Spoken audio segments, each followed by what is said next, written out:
The Twits by Roald Dahl. What a lot of hairy-faced men there are around nowadays. When a man grows hair all over his face, it's impossible to tell what he really looks like. Perhaps that's why he does it. He'd rather you didn't know. And then there's the problem of washing. When the very hairy ones wash their faces, it must be as big a job as when you and I wash the hair on our heads. So what I want to know is this. How often do all these hairy-faced men wash their faces? Is it only once a week like us on Sunday nights? Do they shampoo it? Do they use a hairdryer? Do they rub hair tonic into their faces to stop them from going bald? Do they go to the barber to have their hairy faces cut and trimmed, or do they do it themselves in the bathroom mirror with nail scissors? I don't know.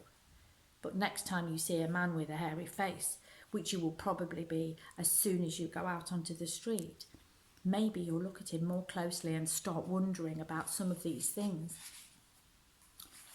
Mr. Twit was one of these men.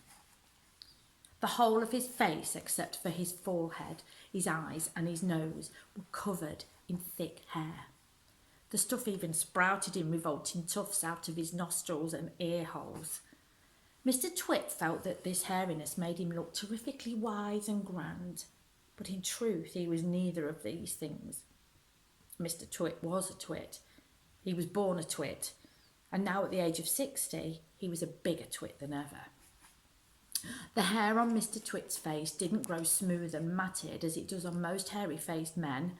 It grew in spikes that stuck out straight like the bristles of a nail brush.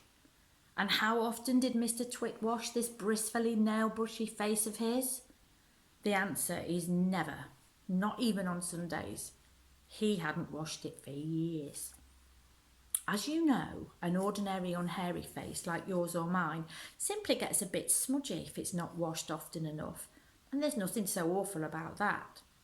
But a hairy face is a different matter. Things cling to hairs, especially food.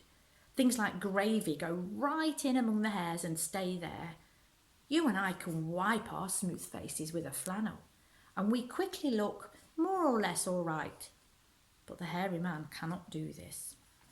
We can also, if we're careful, eat our meals without spreading food all over our faces. Not so the hairy man. Watch carefully next time you see a hairy man eating his lunch, and you will notice that even if he opens his mouth very wide, it's impossible for him to get a spoonful of beef stew or ice cream and chocolate sauce in without leaving some of it on the hair.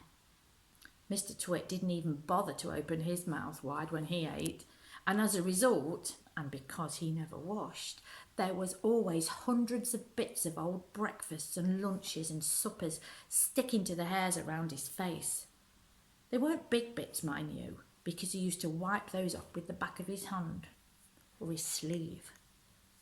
But if you look closer, not that you'd ever want to, you would see tiny little specks of dried up scrambled eggs stuck to the hairs, and spinach and tomato ketchup and fish fingers and minced chicken livers and all the disgusting things Mr. Twit liked to eat.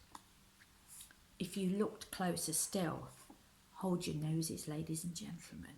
If you peered deep into the moustachially bristles sticking out over his upper lip, you would probably see much larger objects that had escaped the wipe of his hand, things that had been there for months and months, like a piece of maggoty green cheese or a mouldy old cornflake, or even the slimy tail of a tinned sardine. Because of all this, Mr. Twit never really went hungry. By sticking out his tongue and curling it sideways to explore the hairy jungle around his mouth, he was always able to find a tasty morsel here and there to nibble on. What I'm trying to tell you is that Mr. Twit was a foul and smelly old man. He was also an extremely horrid old man, as you will find out in a moment.